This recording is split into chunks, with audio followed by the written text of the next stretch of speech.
Hello, Brian. Yeah. Can you hear me? Good evening, Brian. Welcome. How you doing, Brian? Yeah, fine. How are you? I'm great, man. Good to have you live on Genesis Radio. It's my pleasure. Thank you for inviting me. Oh, man, you are more than welcome. Brian, for those that don't know you, can you just give a little bit of background in terms of who you are and what you do, just to, enlighten our listeners, please? Yeah, okay. Well, basically, I spent 21 years of my life as a naval officer. I left the Navy in 1993. I had a good time, but I decided I needed to do something else. And then once I'd got into civilian life, I started to discover that things I believed were not true. I started to discover massive fraud and corruption going on in the public sector in Plymouth. And when I tried to do something about it, I got threatened. And that led me ultimately to join together with some other people who were concerned. And we created a newspaper called the Devonport Column.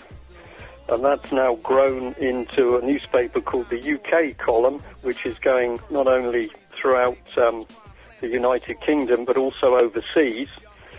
And what we're doing now full-time is trying to alert people to what's really going on in Britain, and in some cases in other places in the world. So I'm a campaigner now, I think is the correct description. Okay. Now, what it was in terms of how you got started in this, you were looking at a situation that happened in your locale where there was mass unemployment, and you were basically trying to help the unemployed people by creating a situation for them, and you were getting great success, and then suddenly you found that you were being opposed to what you were doing. Can you just elaborate on that a little bit for us, Brian, please? Yeah, this is absolutely right. It's still quite a fascinating story, but I'll say that once I'd got myself established in a new life in the civilian world, I started to look with some other people at what we could do to help the situation in Devonport in Plymouth. This is an area around the naval base where over a number of years the unemployment had increased, and you had families where 3 generations were unemployed. And so together with another ex-Navy guy and some of the local people, we started to look at the idea of introducing skills training in the repair and build of small wooden boats. And we got a lot of interest. We eventually found a site that we could use, which was within the old part of the naval base. So we had a lot of keen people, a lot of support, and then all of a sudden the public sector, so Plymouth City Council, the South West of England Regional Development Agency, the Government Office of the South West, and other quangos, all of a sudden they stopped talking to us. And it became obvious that they didn't want the project to go ahead. We were puzzled by this, but decided we'd keep going. And we set up a workshop, and we actually started to build the first boat. And then we started to be threatened, and it was obvious to us that somebody didn't want to create employment. Sorry, Brian, I've got an international call from CNN over in the States at the moment. So, sorry. Right, Brian, where are we now in terms of what's going on? What do you think is the trigger in terms of what's going on in society at the moment? Well, this is something that, of course, that I'm speaking about all the time, and I'm trying to do as much as possible to get out information that we hold. But what we're really seeing is a massive attack on British society. You okay? I'm fine, Brian. Go ahead, sorry. Yeah, we're seeing a massive attack on British society. And the aim is to, I'm going to use the word crush, is absolutely to crush our society. It doesn't matter what colour you are, it doesn't matter what religion you are. What is being created is an absolute supranational state, a dictatorship. And the way this is being implemented is that over a large number of years, and we're talking at least 30 years, various elements of our society have been attacked: the church, education, the police, history. And this has all been done to break things down and demoralize us as a nation. And now what we are actually seeing happening with this, with the trouble in London and other cities, I believe that this is actually being provoked by our own government in order to bring in European police and possibly European forces, European army, in order to lock this country into the European dictatorship. Okay, okay. So, what do you base this on, Brian? I know you're, you do a lot of studies, but how have you arrived at that conclusion? Well, I can tell you that on one hand, it was quite extraordinary how I began to see what was happening, because I was basically given some documents which were to do with what was happening in Plymouth in Devon, and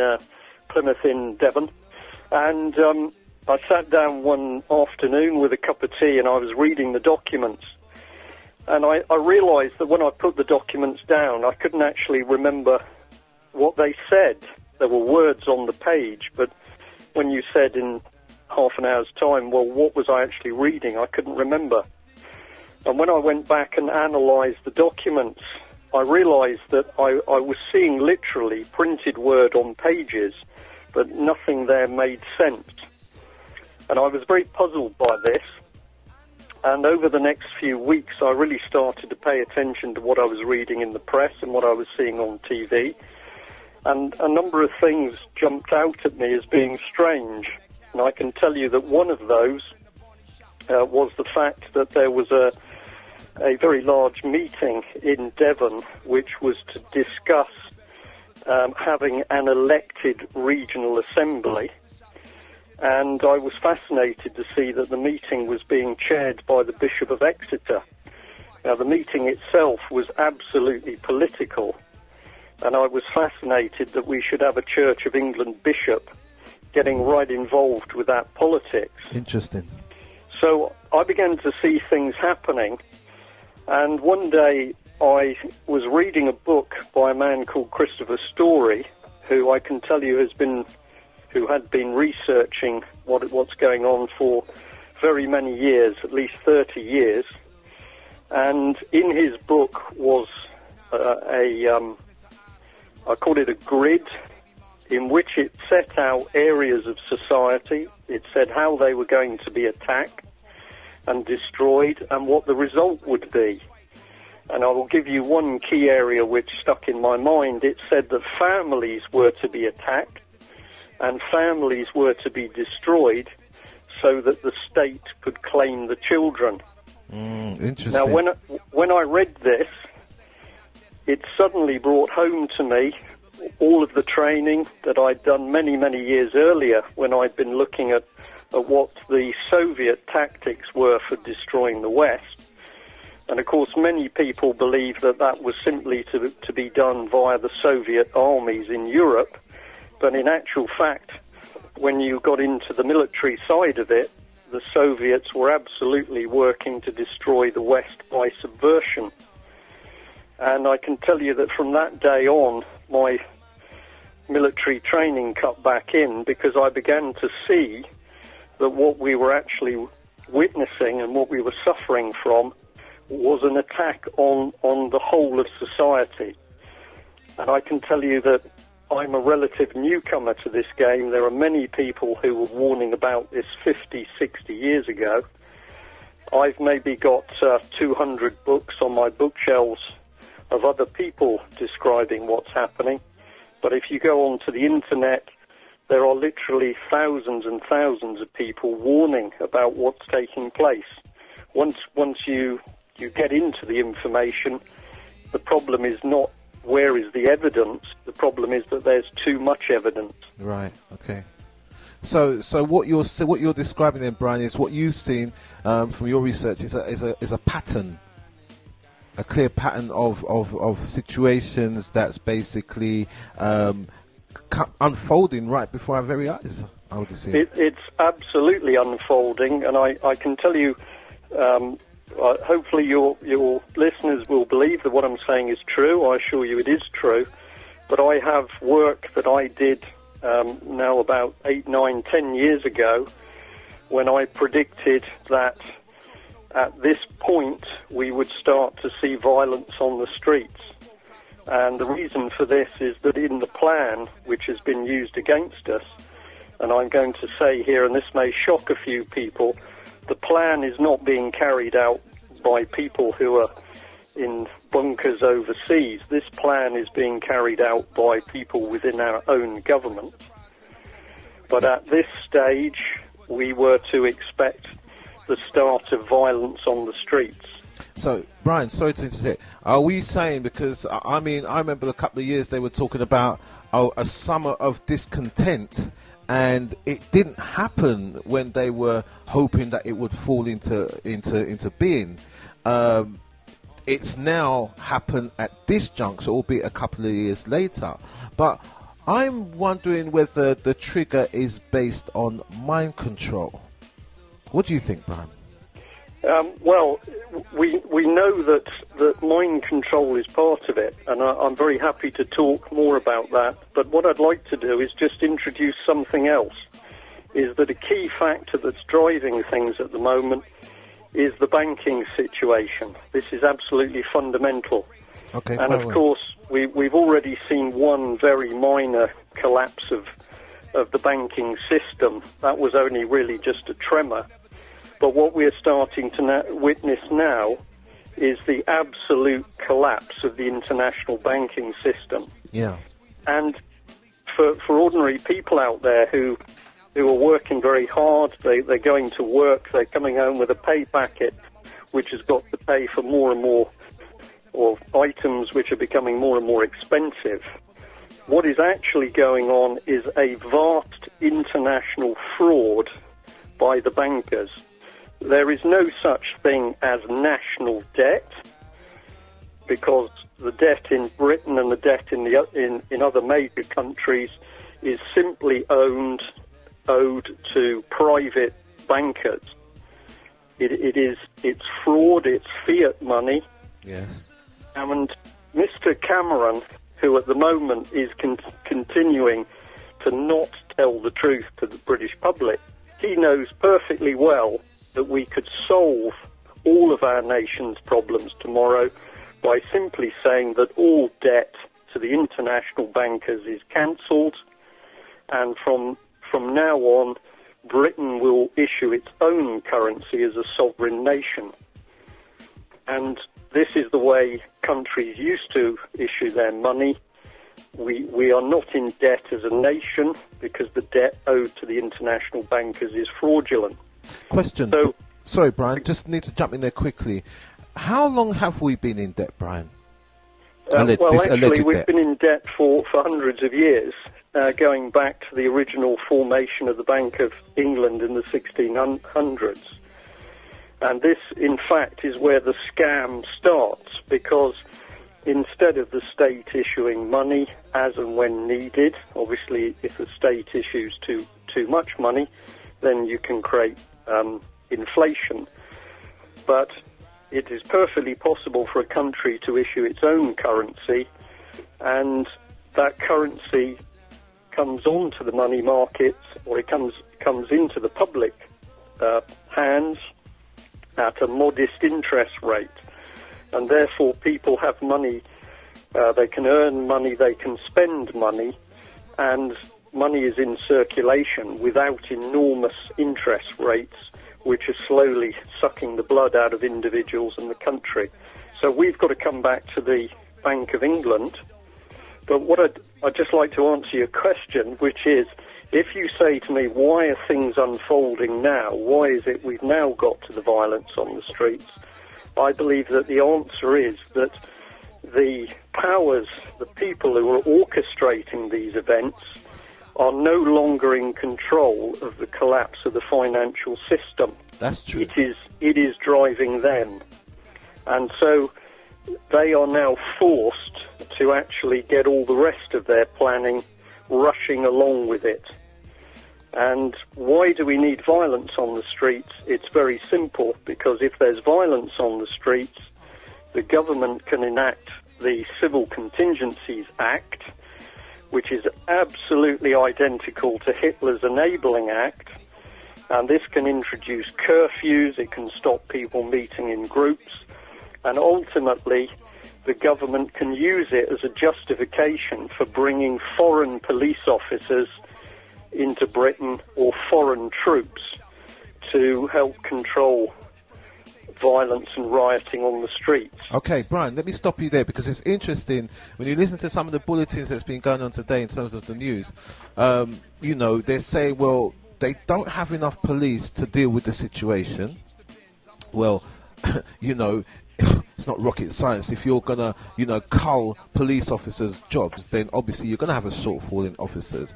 But the police are at a loss. They can't deal with the situation. I've heard many of them call up on different stations today stating this. Now, there's been calls for the army to be brought in on the streets, and yet they're saying, an army officer phoned up and said, well, we ain't got no soldiers to deal with the situation, because they're either abroad, or those that are abroad that are doing what they're doing, they can't be brought back. There isn't enough here.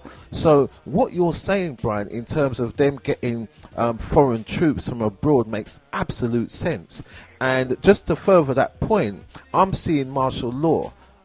What say you? Well, we're absolutely heading for that. Let's put a bit of detail on this subject, and I want to mention David Cameron, because David Cameron, at the moment, he's got the responsibility, hasn't he? He's Prime Minister of this country. Absolutely. Well, one, he is absolutely not telling people the truth about the fraud of the banks. He's been giving public money and taxes to the banks hand over fist. And he knows that this money being sucked out the public purse is to repay fraudulent debts to the international banks. So as far as I'm concerned, and he might like to challenge me on it, David Cameron is assisting fraud carried out by international bankers. Now let's come to another thing for Mr. Cameron. Mr. Cameron was busy saying in Westminster that we should bring foreign policemen into this country. Now, this is a very, very major step, which maybe Theresa May has correctly challenged, or she might just be playing a game. But are we really saying that we cannot get the right quality police officers in Britain to look after our country, and we have to bring in an American? Now, one of the men that Cameron has been fawning over is a man called Bill Bratton. And he's done a lot in New York, and he's done a lot in Los Angeles. In fact, he's done so much for Britain that the Queen's awarded him with an honour. Okay. Yeah? Interesting. But if we look into Mr. Bratton's background, we find that he's involved with one of the major international security companies called Kroll, K-R-O-L-L. And if we dig into Kroll, we find that Kroll is involved in some very mucky business, including, I believe, having members of staff acting as if they were official British agents in order to get information out. So this is absolutely serious stuff. And we've got a Prime Minister basically wanting to get foreign police officers into Britain. Yeah? Now, if I was a police officer who had just lost my job, or maybe even if I was a member of the Association of Chief Police Officers, I think I'd take a pretty dim view in my own Prime Minister, trying to give my job away to foreign people. Absolutely. But we know there's more to this, because we already know that the police training is being assisted by East Europeans working through the police training colleges. How can I be so confident in talking about this? Because basically police officers are now coming out of the woodwork and providing the information. There are police.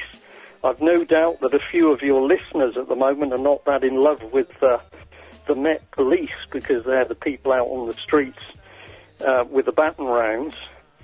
But if you dig into it a bit deeper, you find that the police training itself is being interfered with by the European police, Eurogen 4 as it's called.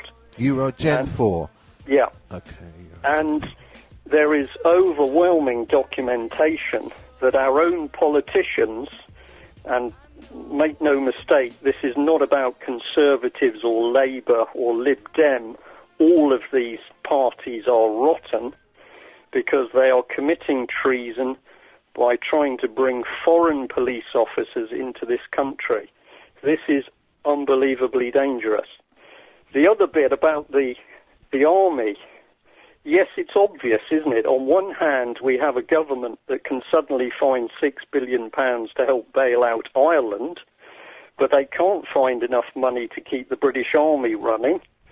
And what are they doing? They're sending our troops over to an unlawful war in Afghanistan, where the boys are either being killed or they're killing other people.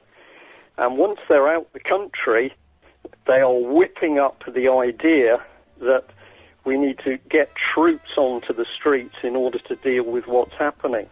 Now, of course, the next thing they're going to say is we haven't got enough troops, so we're going to have to bring in European troops. This is amazingly dangerous, and we, the public, need to bring our politicians to task. We need to get Cameron and Clegg and Miliband sat down, and they need to be told that this country needs to be sorted out as a nation, and if they're not prepared to do that, they're going to have to go. Okay, so the agenda then basically is to undermine British sovereignty. I mean, I don't think there is a sovereignty left in Britain anymore. That's my personal view, but I could be wrong. But nonetheless, it looks like basically the country's selling out to Europe because of the fact that we're in the European Union. Is this part of the policy of the whole European Union?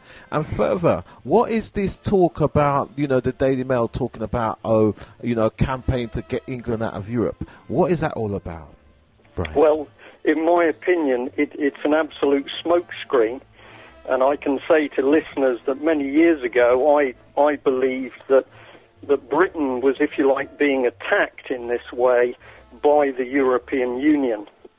But as I've researched, and certainly as I've learnt and paid attention to other people who've been delving into this in a lot more detail than me for a much longer time, what you start to realise, of course, is that it isn't as simple as Europe, because who has overall control of the European Union? One simple group of people, the international bankers.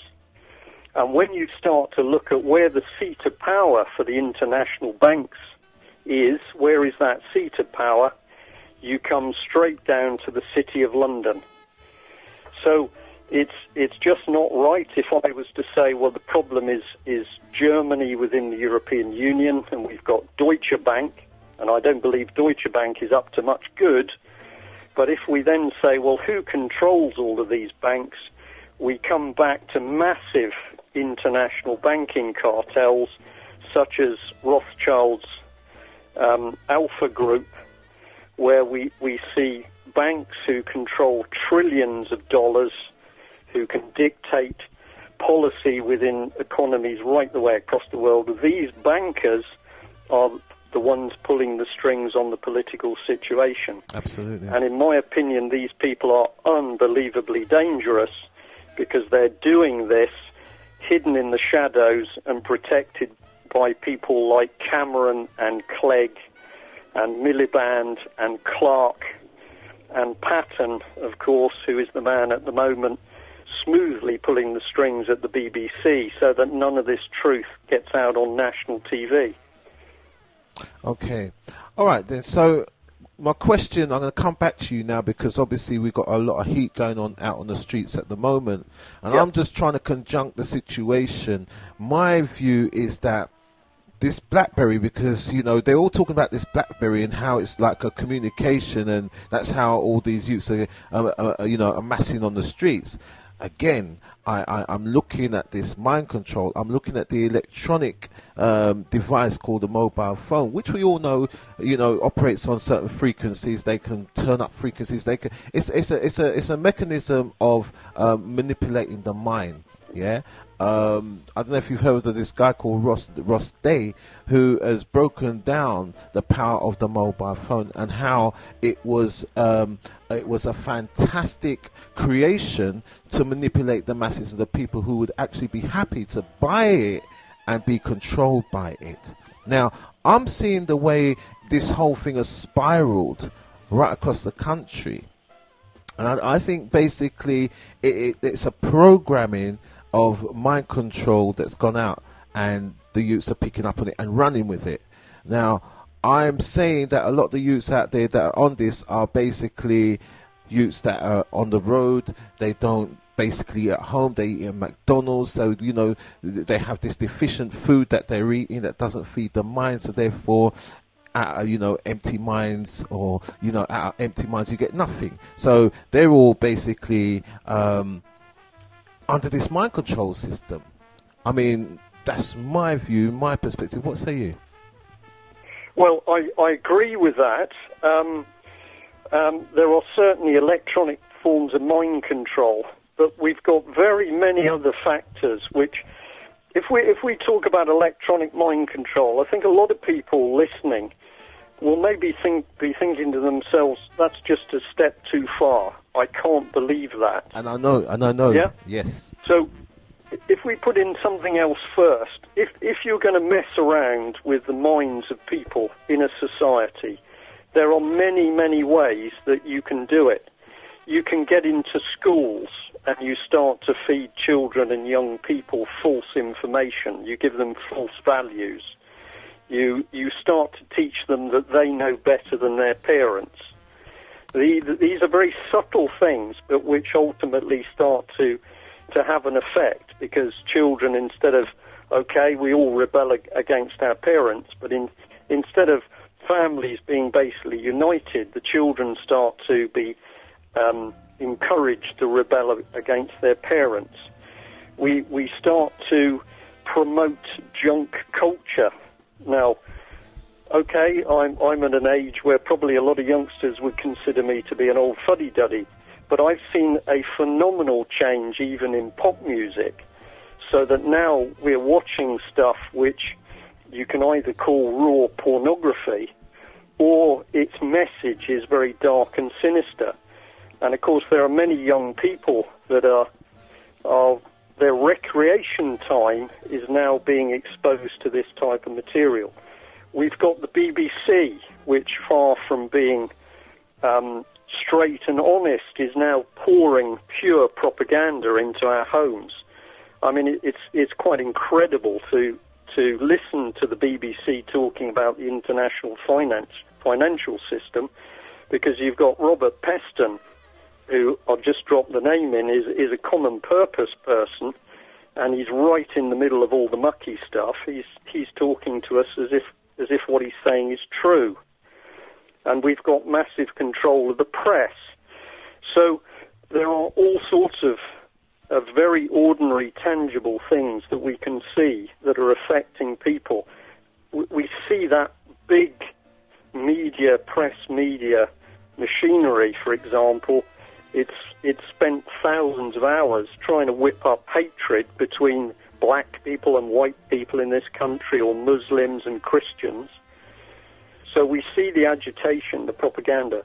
Now, if we come to the phones, I think even if you're a very suspicious person, we need to know why all of a sudden every city in the country is bristling with aerials and masts. And we're told that a lot of this is for the Tetra system for the police.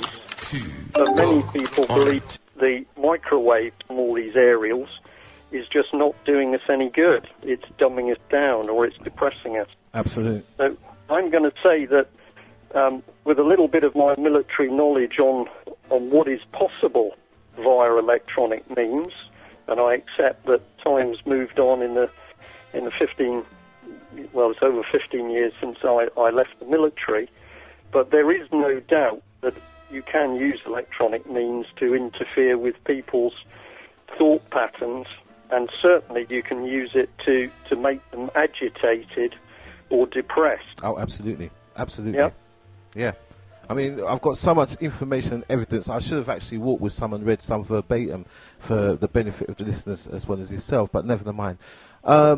Right, so in relation to what's going on on the road, what is the message that we'd send out to those that are caught up in this venomous attack on the so-called society? I mean, it seems to be, I say it seems to be predominantly youth, but it could be a combination of all sorts of people, but it seems to be youths that are getting a lot of the blame at the moment. What kind of message would you send out to them, Brian?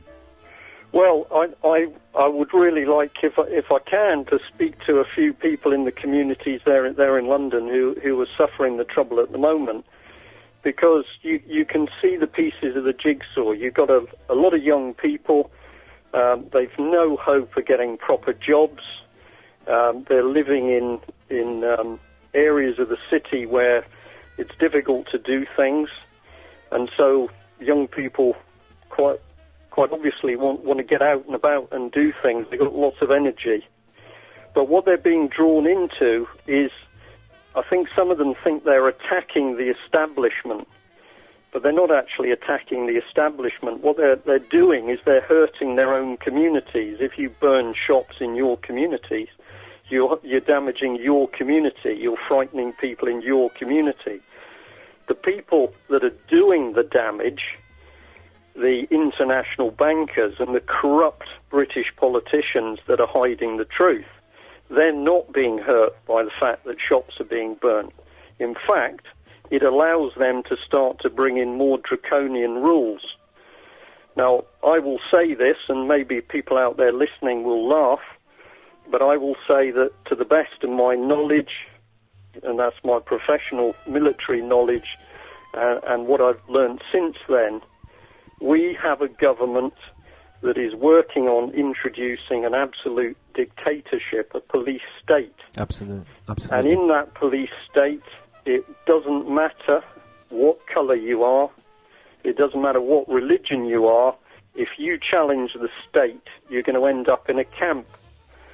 And I can tell you that in my earlier days, so I go back about 5 or 6 years ago, I was introduced to the chairman of Birmingham Central Mosque, a man called Dr. Nazim, and we had a fascinating conversation where he was saying exactly this, that if we, as ordinary people, if we're going to deal with the fraud and the corruption and the criminal activity within the banks and our own government, we have to stick together. We have to look out for one another, and we should not be drawn into this trap of the violence on the street. Oh, absolutely. What the government wants, and what Cameron and Miliband and Clegg are itching to get in force, is the Civil Contingencies Act, which will enable them to shut us down, and if you still carry on rioting or rebelling, you are going to be put in a prison camp. Okay, question, Brian. In terms of prison camps, because we know, like, FEMA in America's got loads of prison camps already lined up. I don't know, and I don't know if anybody else knows, but I've always been wondering, is there any prison camps in this country? Or is this country in itself a prison camp anyway? I am absolutely sure that there are camps in this country. The first category are the camps that have been used to house so-called illegal immigrants. There are a number of very large holding centres that have been built across UK. But we also know that military facilities that have been decommissioned for British armed forces, and everybody thinks that they're going to be derelict or sold off, are suddenly receiving money and being refurbished. Interesting. And I can tell you that there are military personnel and indeed some police officers who are now expressing their concerns that these facilities are being refurbished as holding camps for British people. Interesting. So that means a lot of the police who are going to be losing their jobs will probably be recruited to man these centres. Well, we can already see part of this picture because, yes, it's true that police who are losing their jobs may be recruited, but more tangible is the fact that you are getting more and more ex-military people who, some of them are now living on the streets. They're desperate for work, and we can see them being sucked into this, we'll call it a commercial army. So when we've had people like Gordon Brown, for example, spouting how we need to get people into some form of military service in order to get them off the streets, this isn't Gordon Brown being benign and saying we need to get young people into paid employment. This is Gordon Brown working with his chums to actually say that we need to start our own version of the brown shirts. This is where it's coming. And we get another clue by the fact that we've had the political charity Common Purpose has been going into prisons to train prisoners to become future leaders. Okay. And I simply ask a question, why do we need to train criminals to become leaders of society? Something's very worrying. Very interesting. In terms of Common Purpose, what is the purpose of Common Purpose? What is their aims and objectives? Common Purpose, for people who don't know about it, it is a charity. It's set up a charity, but it's a charity and it's a political ideology. And I've worked together with a large number of people very hard to expose the fact that this charity, which is feeding off public money, is actually implementing a public agenda.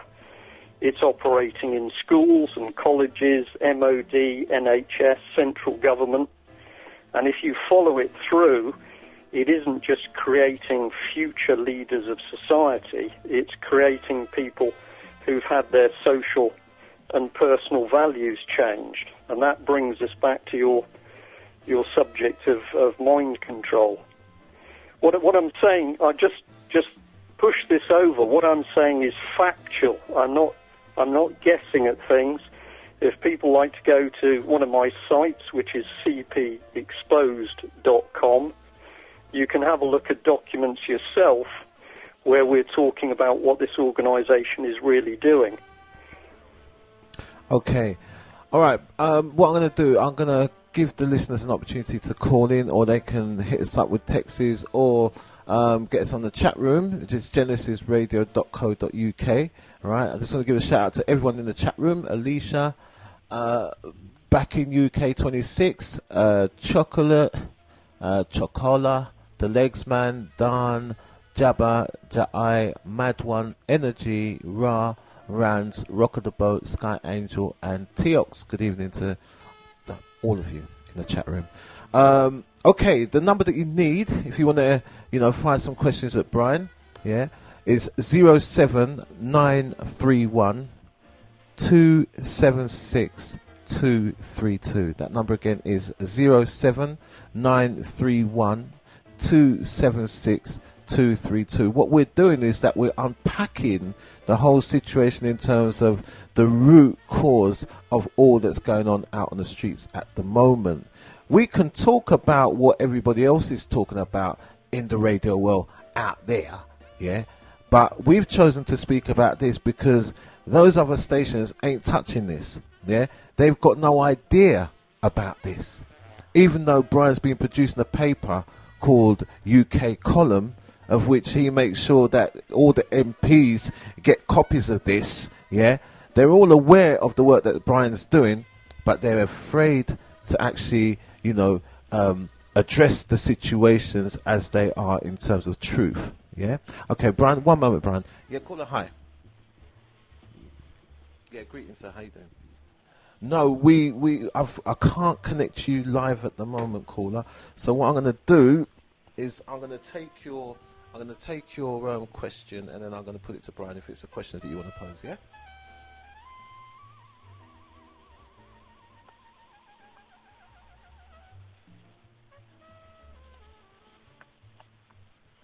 Okay.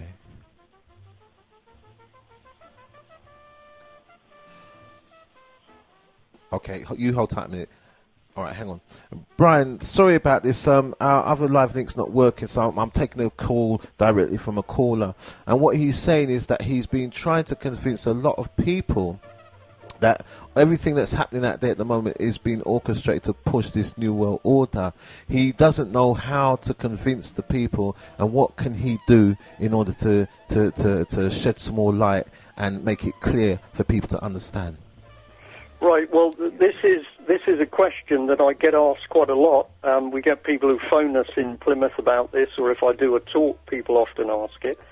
And what I do is really I just tell a story, and that is that in the early days when I was silly enough to believe that maybe a political party was going to solve the problem, and I hope we can talk about solutions a bit later. Absolutely.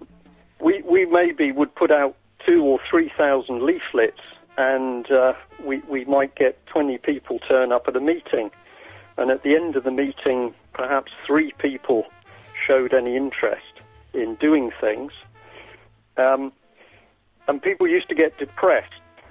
Now we work the other way round. We say to you, if you can't convince somebody in 5 minutes, if you can't get them interested, don't waste your time, move on to the next person.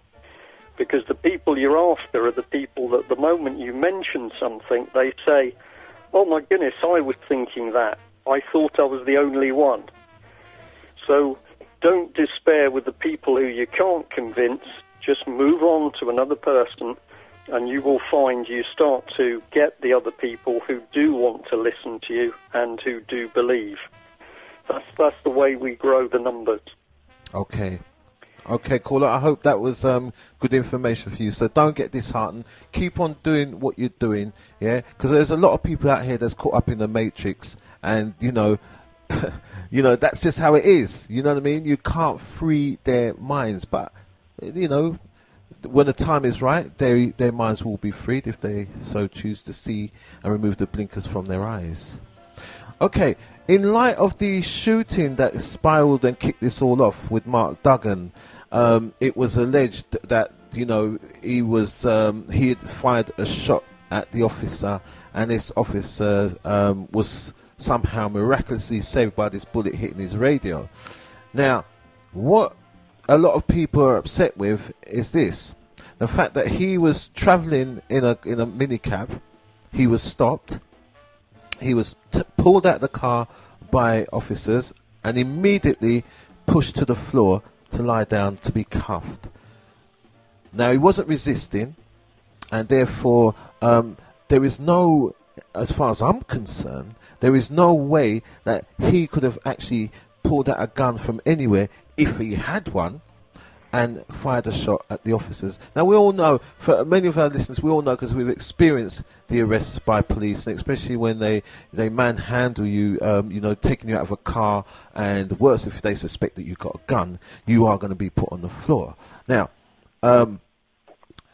from your perspective, because you've probably heard the story, Brian, I'm just putting a clearer twist on it in terms of what I've heard. What say you in relation to what we've been told about this Mark Duggan shooting after a police officer? Well, it's pretty easy for me to answer it, because a simple way of putting it is that the whole story stinks. If this was an isolated incident, if this was the first incident we'd seen in the last 10 years, we could perhaps say that somebody made a mistake. But actually, if we look back over the last 10 years, we are seeing people one after another either dying in police custody, or we're seeing people shot by the police. I can't remember all the names, but one of the ones that stuck in my mind was the banker who was firing his shotgun up in London. Okay, in Chelsea. Where he could have been dealt with in a perfectly safe, peaceable way. He was shot and killed. We've had numerous incidences where the police are shooting and killing people. And of course, the worst case that we can come back to because of its international importance was John Charles de Menezes. And basically we have a whole situation around a man who was literally, well, the word must be murdered. Who murdered him, we don't know. But in fact, the state is taking it upon themselves to kill people. Now, I can accept, and maybe people in the community there in London might correct me. I have to go on what I can glean from the media myself.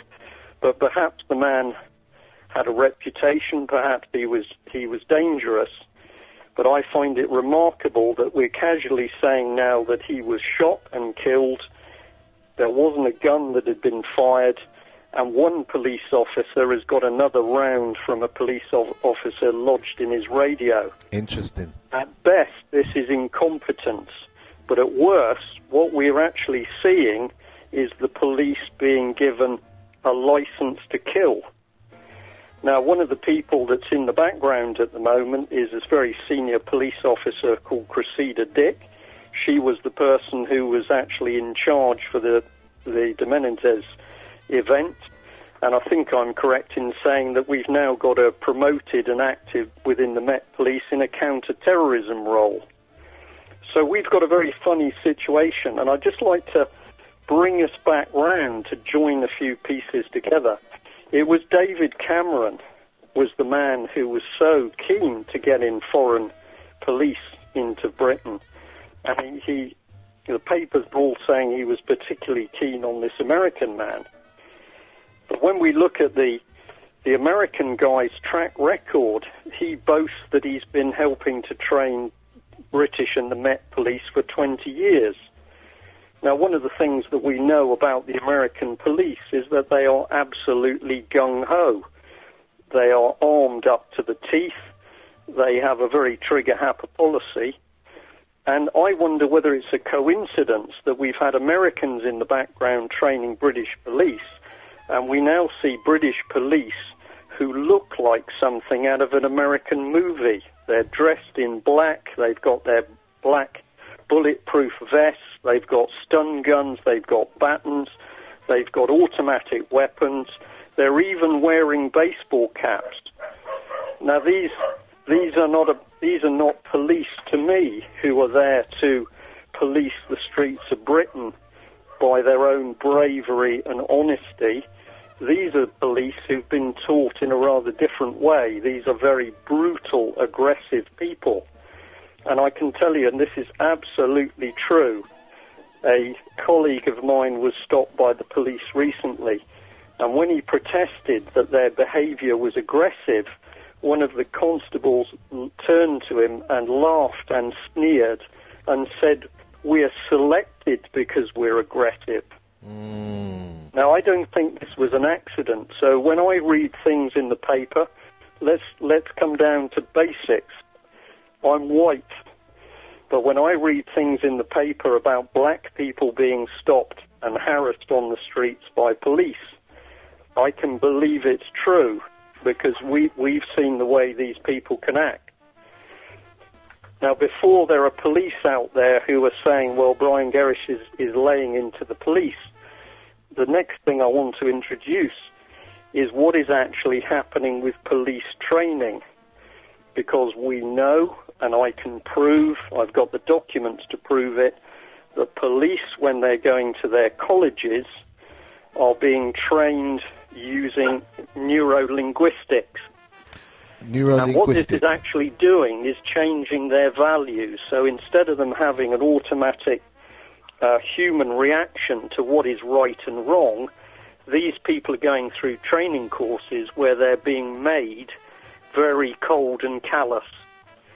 And I'm very confident on this subject, or in this subject, because the UK column, my newspaper, and other people out on the circuit are constantly getting calls, and sometimes police who will come and see us, and they want to talk about what they are seeing happening within the police training as a whole. They are very concerned about the steady increase in training methods and techniques which are taking police towards being machine gun toting thugs instead of responsible, caring police officers. Okay, so back to what's happening on the streets. I mean, it's an agenda that's that's been. I mean, from what I'm seeing and from what I'm feeling, it is a setup. It is a setup. What's going on, and how it's being done, I can only put it down to the mobile phones. Yeah, but ultimately, this is what they want.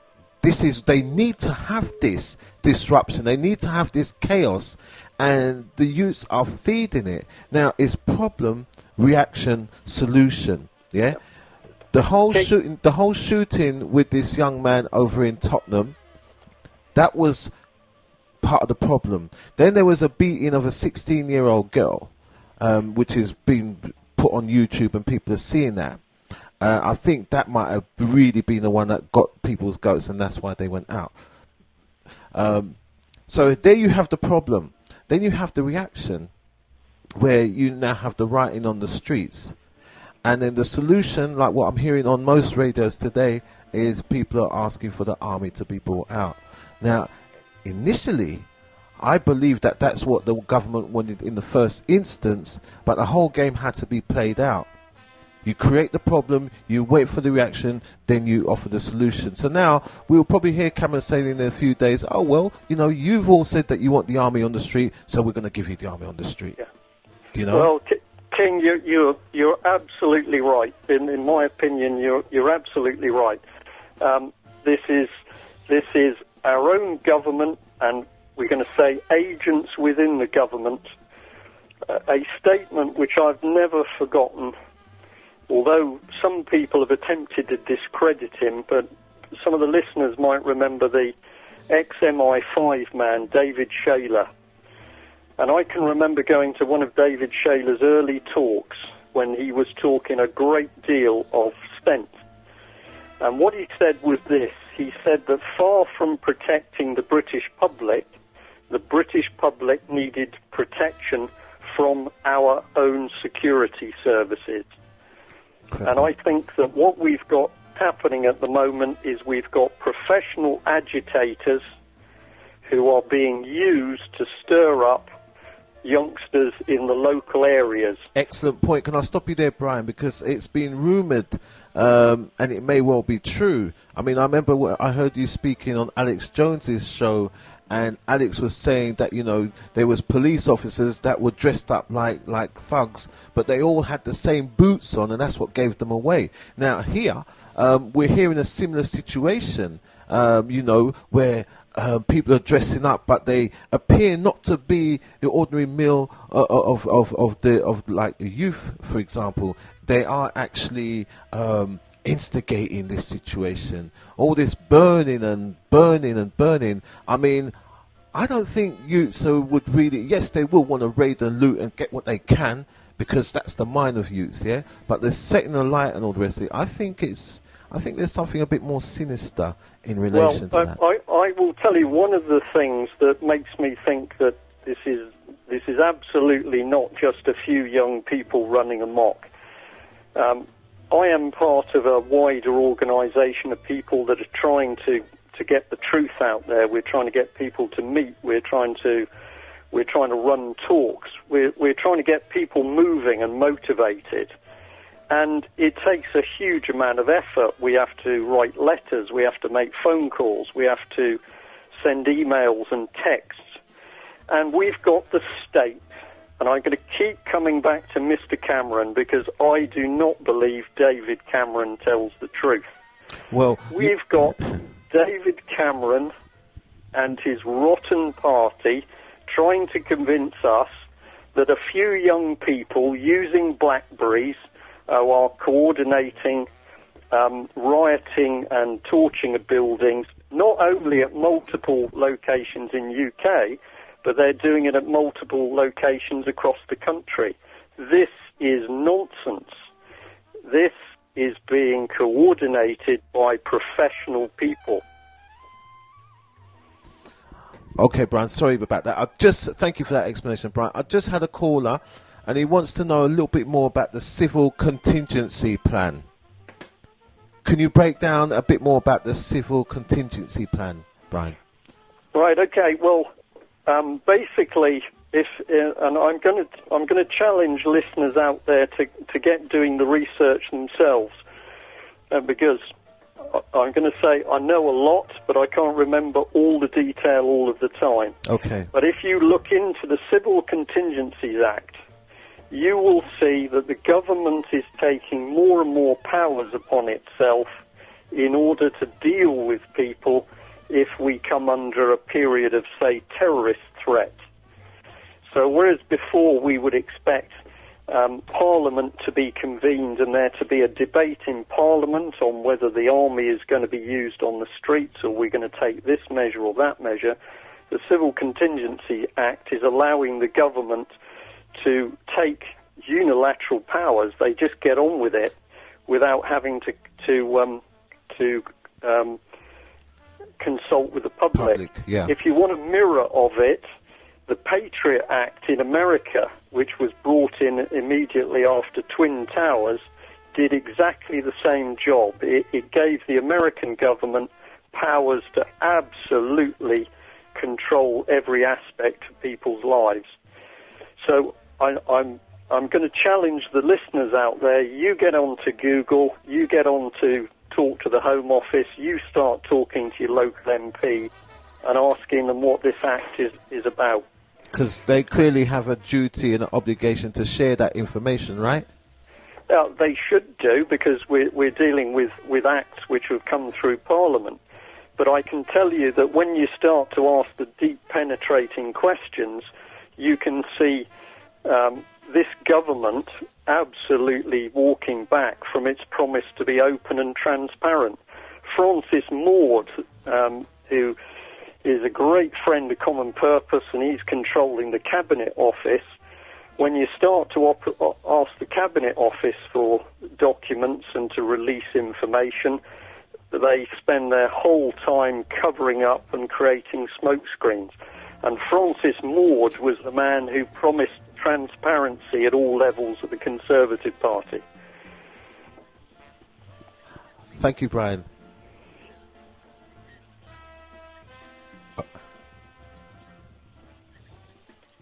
Okay, all right. Brian, I've got a caller on the line. I'm really sorry that we can't go live tonight, but when we do this again, we will ensure that you can speak live to the callers. Okay. The caller wants to know what is the role of the IPCC, and why is it that there's never been any prosecution of any of the officers, whether they've been found guilty? Why is it none of them is doing any jail time, for want of a better word? Well, I think I can only give the simple answer here, is that the Independent Police Complaints Commission, IPCC, is absolutely not independent. It's absolutely not unbiased. And people that we know who have dealt with IPCC are finding time and time again that their complaints are not dealt with properly. They're pushed sideways, they're delayed, they are obfuscated, they're mixed up in treacle in order to protect the police. Now, having said that, I want to come back to this business that we know, and I certainly know, that out there in Britain today there are thousands of very good, honest, hard-working police officers. How do I know they're out there? Because I've got some of these men and women coming to me because they are so disgusted at the corruption they can see in their own police force. Now, the IPCC is one body which supposedly sits to the side of the police in order to deal with complaints. But let's focus on another body which I think is much more important, and that's the Association of Chief Police Officers. Okay. ACPO. Let's go there. Now, when we go to ACPO, we are looking at the body which actually controls policing policy. This is the body which actually decides how the police force is going to work, what level of aggression they're going to do, how they're going to deal with people. And yet when we say, who is this body, we find that it's actually a private company. Really? That's interesting. Yeah. Very interesting. So at the moment, the problem, many people, I can imagine there are some people out there who hate the fuzz, who hate the police. But I'm going to say you need to widen your horizons, because there are police out there who are absolutely busting a gut to do their job properly and protect us, but they are being prevented by criminals in the police force themselves. So we're talking the common purpose type police. Is that what we're talking about? Well, it's no coincidence that we're consistently seeing common purpose trained people being promoted to very senior positions within the police. Cressida Dick is one of them that we know about, but at one stage, for example, we had a lady, her name will come back to me in a minute, but she was the Chief Constable of Devon and Cornwall. She'd been trained by Common Purpose to understand the leaders, she'd been trained by Common Purpose to understand the levers of power in Europe. She'd been on their top training courses, £10,000 worth of leadership course, but in the end she was removed from her own police force because literally Devon and Cornwall police was falling apart. They were nearly at a stage of mutiny. And what we're consistently seeing is people who are common purpose trained up to the eyeballs. They're promoted as being these fantastic leaders, but when they're put into positions of immense power, what actually happens is chaos. So I've jumped around a number of subjects there, but if you say to me, what's the problem with the IPCC? My answer, and this is from the experience of dealing with people who've had problems with IPCC, it is absolutely not independent. And if we then look at control over the police at the moment, instead of local authorities and local police people dealing with the head of their local police force, what we have is this massive, this very powerful organisation, the Association of Chief Police Officers, which is dictating policy throughout UK. This is very dangerous. Okay. So if people have a problem initially with the police and they're going through the IPCC, which is a process that they put us through, which you basically have to go through that process before you can further your complaint. Would the APOC, or what the Association of Police Officers, would that be worth pursuing in terms of getting a solution to any complaints that people may have? Well, in my opinion, no, because we're seeing too many cases where the Association of Chief Police Officers seem to do their best to protect wrongdoing and incompetence and criminal activity in some places within the police. I can tell you that in Devon and Cornwall there is a massive fraud that was perpetrated on a very large section of of Ministry of Defence land. And despite the fact that MPs have got involved in order to try and get the truth out of Devon and Cornwall police, they still haven't managed to do it. And certainly the Association of Chief Police Officers is not coming forward to help get this matter resolved. So across the country, we are seeing people who have legitimate and evidence-based complaints against the police, some of them very, very serious, where perjury has been committed in court, documents have been falsified in court, children have been abused. The police won't act and do their job, and yet when you try and go for the police and say, you're going to take complaints, take a complaint action against them, you find that the whole police system closes ranks to protect itself. Okay, Brian, there's somebody in the chat room here called Starbuck. Good evening, Starbuck, and welcome to Knowledge for Life. Starbuck says Brian, they also use psychological techniques resulting from the Stanford prison experiment and the Stanley Milligram experiment to get human cops to act inhuman. I'm going to say I don't know about that example specifically, but I don't have any trouble believing it. Right. I will tell you it's a story, but it's a true story. I was contacted by a lady one evening who'd seen one of my talks, and she said to me she wanted to tell me something. And what she told me was that her husband, 1 week, was called to do diversity training with his police force. And she asked him what he actually did in the diversity training course, and she couldn't get much out of him. But what the lady described was that over the next few weeks, she saw, I can't remember whether it's husband or she'd been with this gentleman for 17 years, she saw him change. And eventually she went on holiday with him for a week's holiday, and she said to me, Brian, by the middle of the week, I knew I had to leave this man. And I said, why? And she said he had become unbelievably cold. And he'd be watching the television, and perhaps there was disturbance. And what he started to talk about was us, the police, having to deal with people like that. He became very aggressive towards the general public. It wasn't protecting the public. The public had become the enemy. Now, there's a part of this story which is very pertinent, perhaps, to you and listeners for the radio station, because one of this police officer's friend, he was white, his friend was black. At one stage, the lady went out with her husband and the black officer, and she said to him, what did you do on the diversity course? And he said, they asked a lot of questions. And she said, well, what sort of questions? And he said, well, they'd say if I came in off shift and I was asked to do something, was that because I was black? Was it because I was a minority? And he said, no.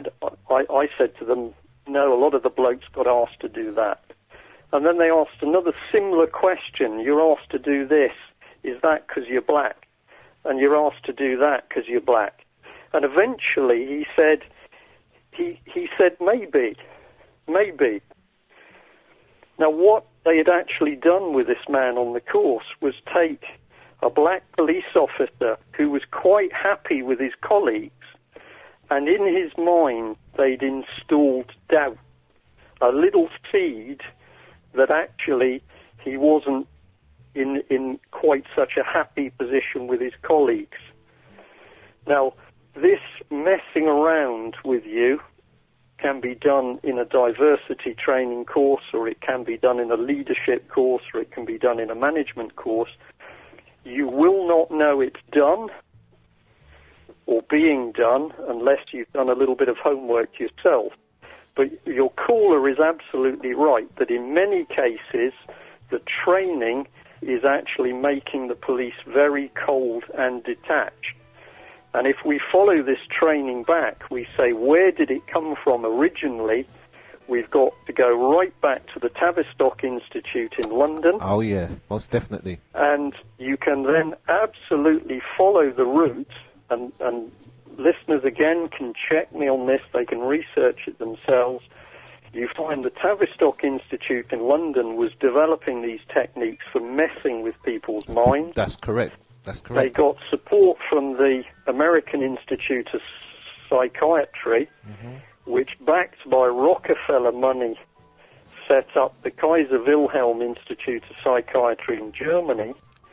And it was that German institute that started to train the people in the German T4 program.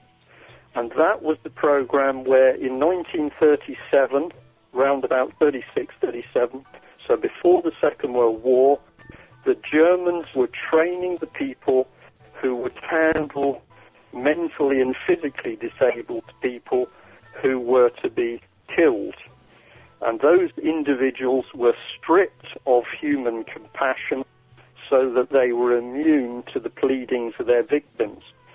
Now, if I'm making a few of your listeners squirm, I'm going to say, as an ex-military man, I knew this stuff previously, but we are now starting to see similar techniques being used on our police and indeed being used on our military. Okay.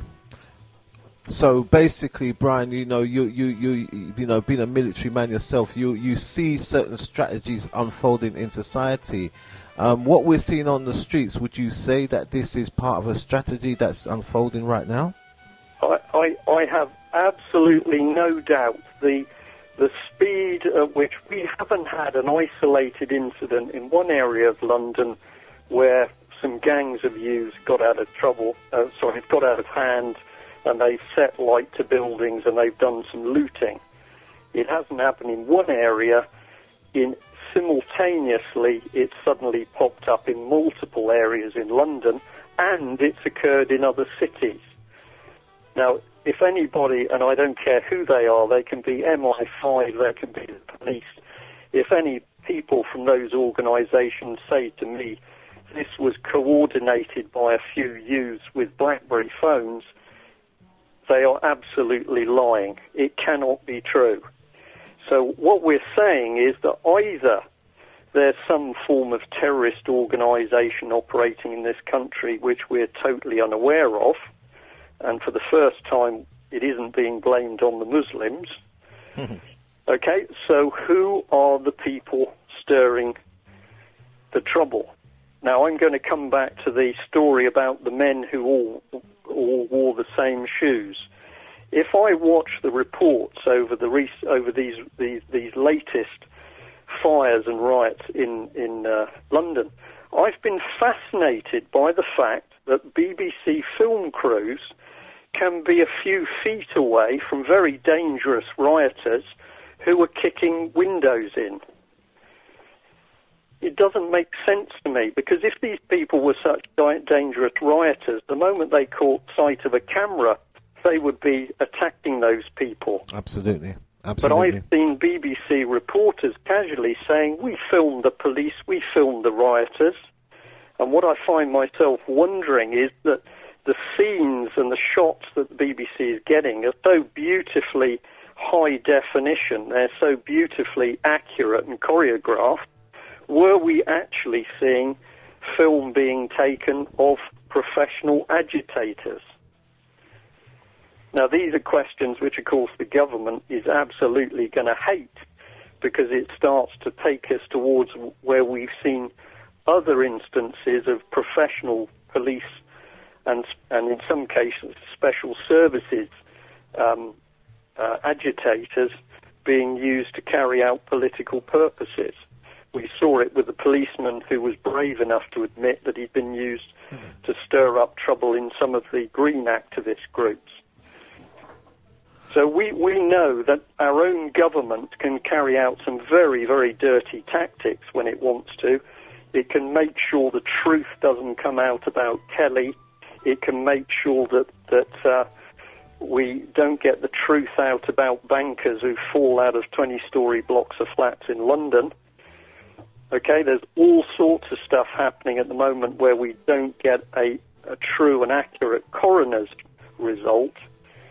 And if that's the case, it's not too many steps away to say that we have sinister people within our own government prepared to create trouble on British streets in order to try and lock us in to a European-style police state. And Absolutely. that, in my opinion, is what is happening. Absolutely, absolutely. I wanted to ask you about the lawful rebellion that you promote, Brian. So people don't get it twisted. When you're saying lawful rebellion, just explain what you mean by lawful rebellion. Well, we're really happy to do that, because the important word comes first. What we are saying, so what the UK column is backing, what the British Constitution Group is backing, what many of the truth groups across Britain and indeed other countries are backing, is called lawful rebellion. Now, these words are chosen very carefully. Under the British Constitution, if your government is acting in a corrupt, criminal way, we have the right to rebel, but we are only to rebel in a lawful way. Now, to some people this might seem impossible, but in fact when you think it through, lawful rebellion is very powerful. instead of kicking in shop windows and setting light to businesses, who may be businesses of your neighbour or friends of your neighbour even, instead of doing that, what would happen if you simply withheld your TV licences? What would happen if you said, thousands of us are not going to pay our council tax? What would happen if we had 100,000 people sending letters every day to their MPs? There are so many things which people can do which don't put them at risk of violence. We don't want violence. It doesn't put them at risk of the police. All you are doing is simple steps of lawful protest. I'll give you an example.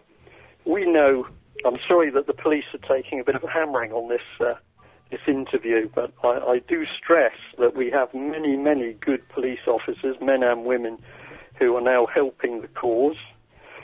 But we had a lady who was being consistently bullied and hounded by the police in part of the country, Liverpool.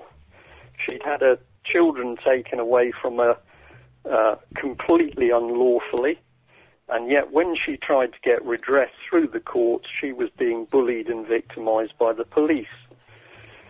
One evening, she was arrested by 10 police officers, I think. She's 5 foot tall. It took 10 British police officers to arrest this lady. And she was banged up in a holding centre up in Merseyside. When she was in that centre, thousands of people simply called the police to ask about her welfare. They weren't rude. Well, some of them were, and I'm going to say that was unnecessary. But most of the callers were polite and calm, and all they were saying is, what are you doing with this lady? Why are you holding her? There were so many calls that it shut the police call centre down. Okay. Yeah? Okay. Now, nobody wants to create chaos. That's a very bad thing. Nobody should want to create violence. But when we get to the point where we know in our own country we have criminals in Parliament across all three parties, we need to take action. And if that action remains peaceful, determined but peaceful, it means that the government cannot bring in these draconian police measures to introduce curfews or put police on the streets or search people they encounter on the streets. So my plea tonight, speaking to I don't know how many people, but if you know of people who've been out rioting, or you know people who've been getting very excited at what's happening on the street, if you really want to get at the people who are destroying our lives at the moment, we need to calm people down, and we need to bring them into lawful rebellion. Lawful, peaceful rebellion. So it's a powerful weapon. And you mentioned the fact that, you know, if we decided that we weren't going to pay the poll tax and we weren't going to pay our TV licenses and this and that. So basically, in lawful rebellion, if we chose that route, what could these authorities do in that regard? Well, what's going to happen very quickly is the authorities are going to be absolutely starved of power. Because if you look at how the police are being controlled, local authorities, for example, have huge power over police. This is one of the political agendas that's unfolded over recent years. Instead of the police policing all of us, whether we're a judge or a local council official or a doctor, the police have slowly been wound into partnership with the local councils. But if we start to cut money supplied to the local council, it actually becomes the ratepayer who starts to hold the whip hand again. I'll give you an example. We recently learned that 2,700 people had not paid their council tax in Plymouth. And those individuals were taken to court by Plymouth City Council on one day. Most people didn't bother to attend the magistrate's court, only a handful did. So for the overwhelming majority of the people, and we're talking 2,000 plus, the council simply got a court order claiming its money. If those people had bothered to turn up, the court would have actually have had to sit for several weeks in order to hear all the cases. And that would have raised the interest of the press, and then suddenly we would start to get out the truth about why people are withholding council tax. I'll give you a bit more to the story because it's an important bit, and that is that we discovered that the summonses were actually being issued from the council. Instead of being issued from the court where they should be, they're coming for the council.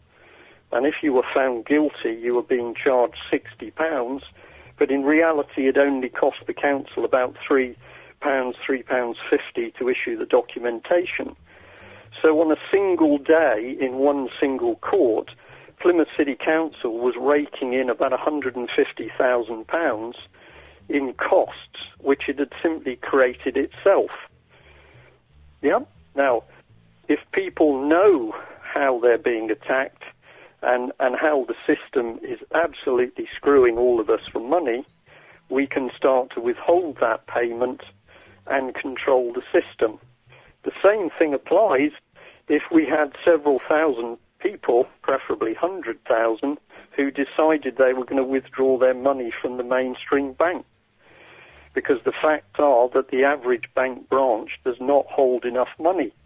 And therefore, if people start to withdraw money in large quantities, they very soon are going to get the attention of the bank managers.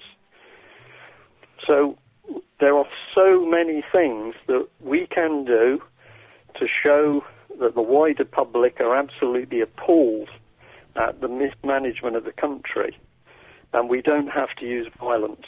And again, the fact that most of these, well, everything in this society is all corporations, so it's all about money. The councils are about money because they're corporations. The police are corporations. So yes, I think to withhold, if we've got cases that's already been tried and tested and proven, whereas people successfully withheld their council tax and the council were powerless to do anything about it, then I think that's something that we should be implementing, because at the moment. Absolutely. I just, some of your listeners may know a guy called John Harris, because John was one of the first people who started to point out this business about public bodies not being public bodies but being profit-making corporations. But he said something which was very, very good. And he said, the thing is that if you're thinking about doing something, just do what you feel comfortable with. If you find it a bit frightening to go into a court and challenge a court, don't do it. If you're happy to write some letters, if you're happy to make telephone calls and go and see your MP or go and see your local councillors and demand action, you do what you feel comfortable with.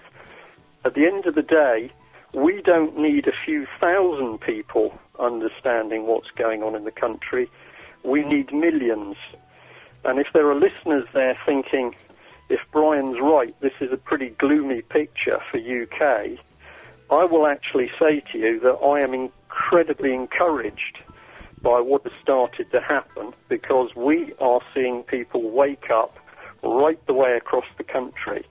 And it's almost like an alarm clock's gone off. 1 minute they don't seem to understand what's happening, and the next minute they do understand, and they want to shout from the rooftops. So what we need to do is wake up as many people as possible to what the real truth is, because that truth is the thing which will destroy these criminals that we have in the banks, in the high-level banking industry, and in Westminster. Okay. All right, Brian, listen, we're approaching that time. It's 5 minutes to the hours of 9. I've got a few texts in here. I don't know if we're going to go to the commercial break shortly. I don't know if you're going to be able to hang on. There's a few questions in the phone for you. I'll fire them now before 9 o'clock. So let me give you this one quickly. 008 asks, please ask Brian, if martial law is brought in, will it be too late to carry out lawful rebellion? Do you want a quick answer to that? If you can do it within 5 minutes, that'd be great. Yeah, I can do that. Okay. The honest answer is it will be more difficult, because one of the things that it would do is to stop people meeting in groups. So you would suddenly find the ability to meet with a group of truth seekers or have a conference. That would be heavily curtailed. But it's perfectly possible to get information out amongst people in many other ways, and the people in Egypt showed how this could be done, so that when elements of the internet were switched off to try and shut them up, they found ways of communicating through the old-fashioned method of one person telling 10 who go to tell another 10 each. So to answer your question, we don't want to get to Civil Contingencies Act enacted or martial law. That would make life very difficult for us. We need to keep things on a peaceful footing, because that makes it easier for us to win. Okay, lovely.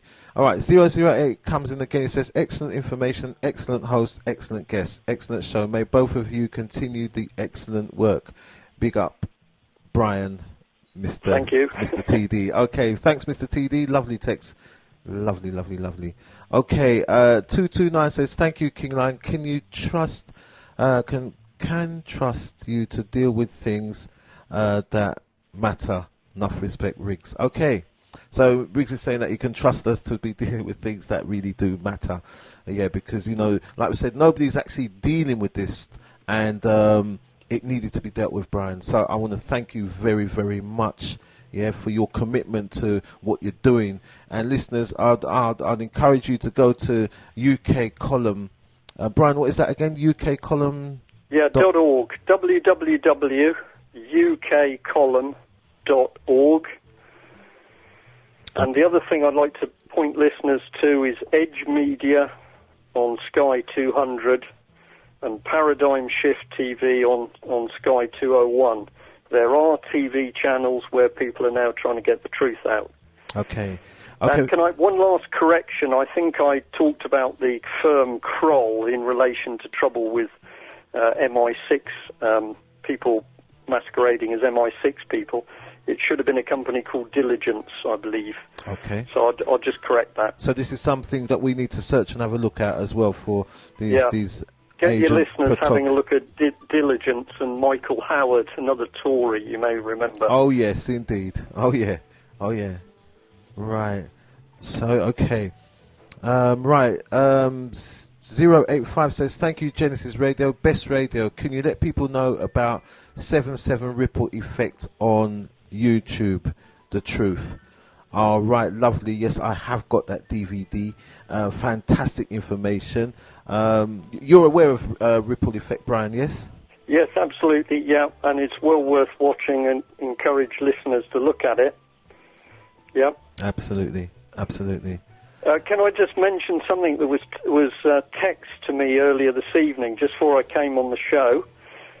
Somebody said to me, breaking news, Libya has recognised the rioters as the official UK government. Say that again, Brian. Please repeat that again. I thought you'd need that twice. Yes, indeed. It said, breaking news, Libya has recognised the rioters, that's the rioters in UK, right, as being the official UK government. Yes. Oh, yeah. Now, to keep this in proportion, because obviously there's a bit of black humour here, but it is ironic that we should now have British forces Genesis. Good to go. GenesisRadio.co.uk. Let's go! And support being given to rebels. And Libya has now responded by saying that the rioters in UK must be the official UK government. There's a bit of black humour here somewhere. Okay. Okay. Excellent. Excellent. Excellent. Excellent. Okay, I've got a text in from 074. 0 says to ask you about schools and cadets. What do you know about schools and cadets, Brian? What's actually going on there? Do you mean armed forces cadets? I think what the person's trying to say basically is that there seems to be a military drive going on within the schools, possibly. I mean, if I'm wrong, text sender, please get back to me and let me know if I'm wrong in my assumption. Well, all I can say is that for many years, some people might think it's wrong, but for many years the military have essentially recruited through schools, through combined cadet forces and air training corps, etc. And I know from my own experiences that many of the children or youngsters that go through that training don't end up joining the military, but of course some do. But I do know that a lot of them enjoy their time because it's usually a lot of physical activity, which they find good. But I do find it slightly ironic that at one hand we have the government absolutely cutting the armed forces, and we are now at the stage where our own armed forces nearly can't defend the country. That's why we're being tied up with the French. But at a time the government is cutting the armed forces, we are seeing quite a drive to get young people involved with the armed forces. And I think my cynical nature says to me, are they trying to get a new generation of people into the armed forces as quickly as possible, so that the experienced people can be pushed out the other end? Because the experienced people at the moment are very dangerous for the government because they're capable of working out that they're being shafted. Yes, indeed. And so the up and coming fodder for that system would basically be more acceptable of any instructions given. I would imagine. Yes, that is absolutely true. This is something that is quite noticeable. That and if the young people out there think I'm being cheeky to them, I'm trying to be just objective. But we are certainly seeing young people who've come through schools where they have absolutely no grounding in history. They don't understand their country. It's not their fault. It's deliberately not being taught to them. Yes, the curriculum. And they're just used to a system that works on templates and pro formas. So yes, there is in my opinion, a drive that young people are to be made extremely compliant, do as the state says. A dumbing down process initially. Okay, 008 says lawful rebellion is the real deal. Get to know about it. Thank you, 008. All right, these texts are coming in fast and furious. We should have gone to the ads, but you know we're on fire at the moment. So. All right, 508 says give thanks, King Lion. Brian, big up. Need a copy of this show. Give thanks. All right, nice one. Okay. Brian, you're a popular man. We're going to have to do this again, most definitely. Listen, I want to thank you ever so much for your time, Brian. We've had a long one. There is so much to say. There's so much to, go through. I think we just scratched the surface tonight. But I really want to thank you for your time. I know you're an extremely busy man, and you've got so much going on that, I can only give you a lot of support for what you're doing, because I see you. Genesis, I see London's you as a only person number out one there. station. You're about the only person out there that's doing anything really effective at the moment. So thank you, Brian. Thank you for doing the work, the great, fantastic work that you're doing. And again, I'll encourage the listeners to support what you're doing, because we really need to, change what's going on in this environment. At the moment, people are very powerless to what's going on. Hello, Brian? I think I've lost you. Okay, Brian, I don't know what's happened on your end, but I really don't know what's going on. All right. Okay, looks like we've lost Brian. But anyway, Brian, if you're still listening, thank you ever so much. I don't know how we lost connection like that, but there you go. It happens sometimes. Genesis family, I hope you got a belly full tonight and a mind full, yeah? Because a lot of information was dispensed. I hope you're able to unravel it and recognize how serious this thing is that's around us, yeah? Like I say, a lot of people are in the matrix, and tonight, some of that veil, hopefully your eyes will be opened a little where the veil has been lifted slightly so you can see the real deal for what it really and truly is. Okay, what it is, caller, I'm gonna do the ads and then I'll come back on the other side. Okay, all right. Okay, let's get on with these ads. Remember, Genesis, big talk all about man, Genesis man. remember, I'm forever repeating this.